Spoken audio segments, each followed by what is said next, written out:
અમે બધાય ભેગા એટલા માટે થયા છીએ કારણ કે અત્યારે તમે જોઈ શકો છો કે કેવા રસ્તા છે.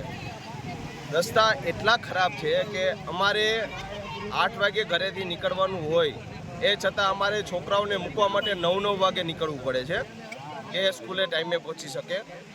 પ્લસ અમારા છોકરાઓ અમારા ઘરવાળાઓ બધાય ઘણા બધા અહીંયા પડે છે. તે પછી બીજા બધા અહીંથી જે પ્રવાસીઓ છે એ પણ પડે છે. અને કહેવાનો મતલબ પ્રશાસનને એ છે કે જલ્દી ને જલ્દી આ રસ્તા રિપેરિંગ કરાવો.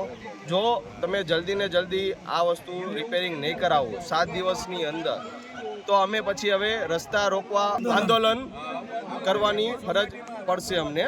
જેથી કરીને નમ્ર વિનંતી છે અમારી કે તમે જલ્દી ને જલ્દી રસ્તા રિપેરિંગ કરાવો અને રિપેરિંગ એવી રીતના કરાવજો કે જેથી કરીને પાછું અમારે તમને કહેવું ના પડે.